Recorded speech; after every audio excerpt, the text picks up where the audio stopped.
நம் தேவனாகிய இயேசு கிறிஸ்துவினால் உங்களுக்கு கிருபையும் சமாதானமும் சந்தோஷமும் உண்டாவதாக. விழித்திருங்கிற ஜீவ வார்த்தையை குறித்து இன்றைக்கு நாம பார்க்கவிருக்கிற வேத பகுதி வெளிப்படுத்தின விசேஷம் 3வது அதிகாரம் வசனம் 3.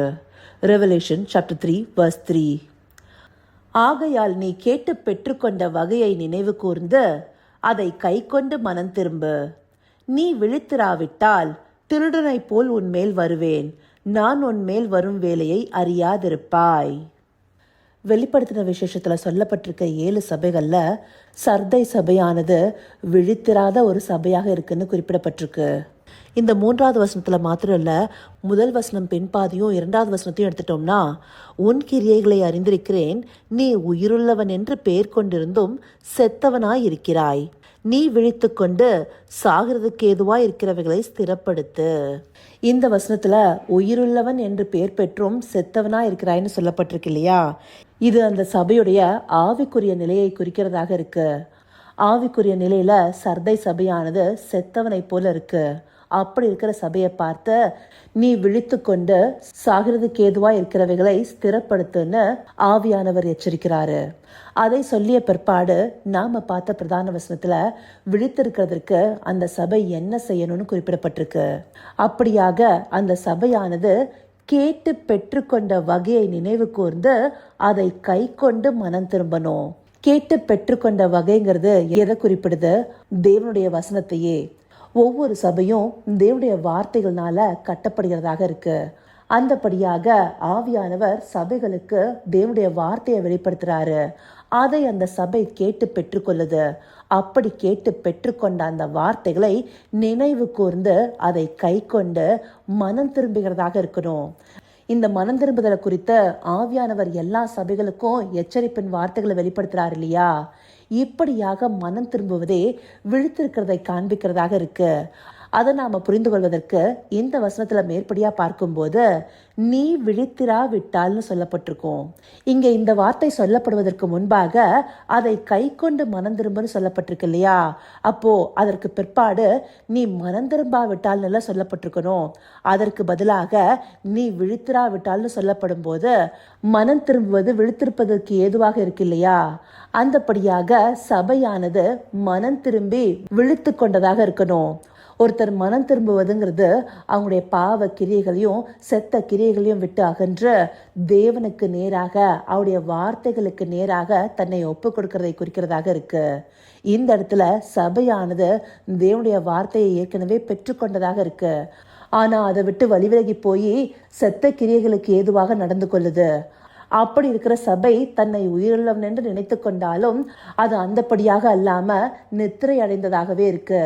அப்படி இருக்கிற சபை விழித்து எழும்ப வேண்டிய சமயமாக இது காணப்படுது. அப்படி விழித்தெழும்புவது மனம் திரும்புதலுக்கு ஏதுவாக இருக்கு. இந்த மனம் திரும்புதலுக்குள்ளார வரும்போதுதான் அந்த சபை தேவனிடத்திலிருந்து பெற்றுக்கொண்ட ரட்சிப்பை காத்து கொள்ள முடியும். அப்படி விழித்திராவிட்டால் என்ன ஆகும்னு சொல்லியே மேற்படியா இந்த வசனம் சொல்லுது.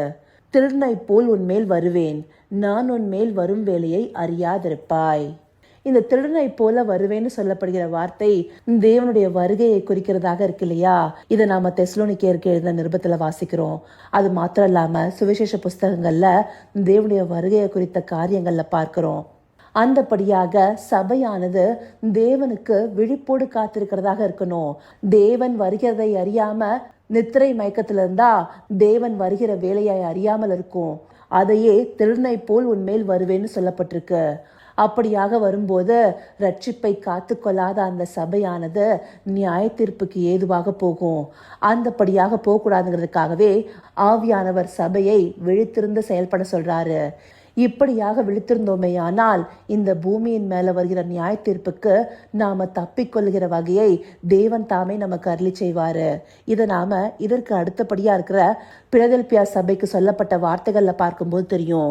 முக்கியமா இதே அதிகாரம் 10வது வசனத்துல, என் பொறுமையை குறித்து சொல்லிய வசனத்தை நீ காத்து கொண்டபடியினால் பூமியில் குடியிருக்கிறவர்களை சோதிக்கும்படியாக பூச்சக்கரத்தின் மேல் எங்கும் வரப்போகிற சோதனை காலத்திற்கு தப்பும்படி நானும் உன்னை காப்பேன். ஏன்? இந்த சபைக்கு சொல்லப்பட்ட வார்த்தைகள்ல தெளிவாக கொடுக்கப்பட்டிருக்கு.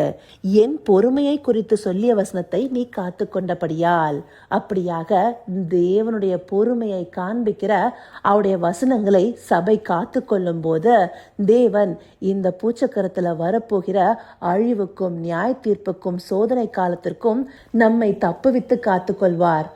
அந்த பாதுகாப்பும் பராமரிப்பும் சபைக்கு தருவதற்காகவே தேவன் ஆவியானவரை தந்திருக்கிறார் இல்லையா? இதையெல்லாம் பெற்றுக்கொண்டு நாம நித்திரை செய்கிறவர்களாக விழித்திருக்காம செயல்படும் போது நம் மீது தேவனுடைய நாள் திருநை போல வரும். அந்தபடியாக நம்மை அது பற்றி கொள்ளும் போது நாம எல்லாவற்றையும் இழந்தவர்களாக காணப்படுவோம். அப்படியான ஒரு நிலைக்கு நாம தள்ளிவிடப்படக்கூடாது.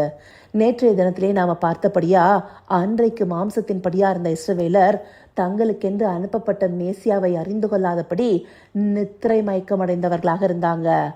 வேத வாக்கியங்களை மனப்பாடமா வைத்திருந்தாலும் அவருடைய நித்திய ஜீவ வசனங்களை புரிந்து கொள்ளாம போனாங்க. அப்படி அந்த இஸ்ரவேலர்கள் மேசியாவை தவற விட்டுருக்கலாம். நமக்கு இது எல்லாமே திருஷ்டாந்தமாக கொடுக்கப்பட்டு நாம எப்படி நடந்து கொள்ளணுங்கிற செயல் வகையும் வேதத்தின் மூலமாக கொடுக்கப்பட்டிருக்கு. இதை பெற்றுக்கொண்ட ஆவிக்குரிய இஸ்ரவேலர்களாகிய நாம எவ்வளவு விழிப்புடன் செயல்படணும். அப்படி செயல்படலன்னா பரிதபிக்கக்கூடிய நிலையில நம்மை நாமே தள்ளிவிடுவோம். அந்த நிலைக்கு நாம போகக்கூடாதுங்கிறதுக்காகவே இந்த பகுதியில தேவன் நமக்கு காண்பிச்சு விழித்திருக்கும்படியான எச்சரிப்பை கொடுக்கிறாரு.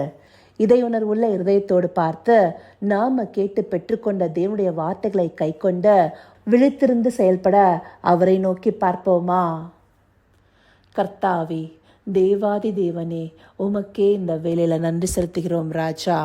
அப்பா, சபைகள் கேட்டு பெற்றுக்கொண்ட வார்த்தையை கை கொண்டு மனம் திரும்பி விழித்திருக்கும் போதே உம்முடைய வேலையை அறிந்து கொள்ள முடியுங்கிறத இந்த பகுதிகள் மூலமா எங்களுக்கு காண்பிச்சிருக்கீங்க தகப்பனே.